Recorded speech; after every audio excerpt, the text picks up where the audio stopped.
Okay, so this is a video about how to use Twine on mobile. As you can see, I've come to the Twine site and it all seems a little bit scrunched up. This isn't going to be as easy as using a desktop, so if you have got access to a desktop or laptop computer or tablet, I would suggest trying that first. So, it is perfectly possible, however, to use it on a phone. So I am going to add in, a story. And it says here, what should your story be named? You can change this later. Now, first thing is I've changed this to a floating keyboard. So I can change it to all sorts of different kinds of keyboard.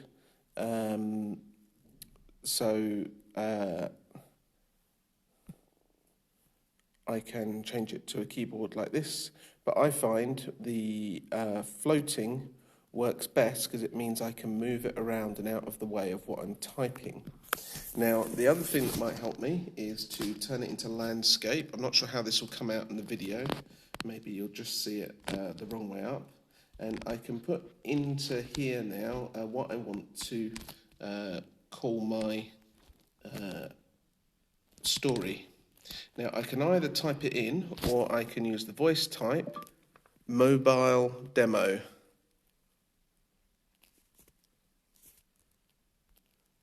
Let's try that again. Mobile demo. Oh, it's not working because I'm recording the screen, so that's stealing the voice command. But usually that would type for you. So I'm going to type in mobile demo, like that. And then I can move this out the way here and say add. Like so. So I've got my Twine screen here and I can do a couple of things to improve my experience.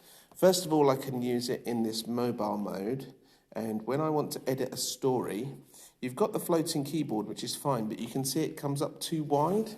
So if I turn it on its side again, I can use this button here, which makes it as wide as the screen. Then when I turn it back, it's made it as wide as the screen here, and I can start, first of all, putting in my title.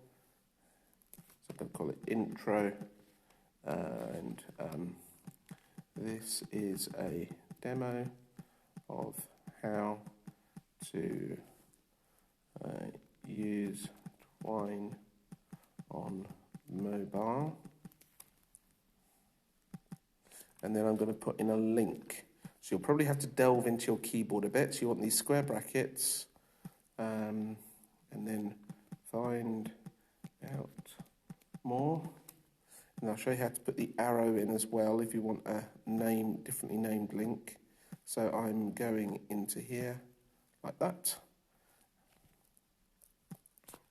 And we're going to call this second page. And then lastly, finish off with the two square brackets. So when I close this, you can see it's got the second page. And when you come into the second page, you would have to rotate, make it full screen again, and then you can obviously edit it. So that's one way of working with it. The second way is actually if you put it into the desktop site, it will reload the page, but it won't lose your work, don't worry. And I will go into mobile demo, and actually now I can zoom in, and when I click and then click the little pencil, so I'm going to zoom in a bit, click the little pencil, you can see I can now zoom that to a suitable width before I start to use it. So really, there's nothing that you can't do on mobile that you can do on a desktop, but it's a little bit more awkward. I'm just going to show you last thing, which is if you want to save it so you can work on a PC later, you click Archive, and that will download an archive file. And then if you want to export it, you have to come in, and then if you're in desktop mode, the menus are all the way down the bottom here.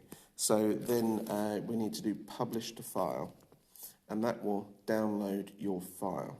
You can play it just by clicking the play button rather than always publishing it, but your published file, what you'd hand in, is here, and that will be in your downloads folder. So hopefully that should show you that, first of all, it is possible to work with it on mobile, and secondly, how to actually get it so that your screen is a little bit more responsive and useful. I would seriously think about using a desktop or laptop if you can. It will make it that bit easier. I appreciate this doesn't work for iPhone, but I am sure if you Google those same few settings, so how to change the keyboard to a floating keyboard, make sure you've got your auto rotate switched on so you can change the orientation of the screen, and lastly, accessing a site in desktop mode. I'm sure you can find out how to do those things. Okay, I hope that's been useful, and let me know if you have any questions.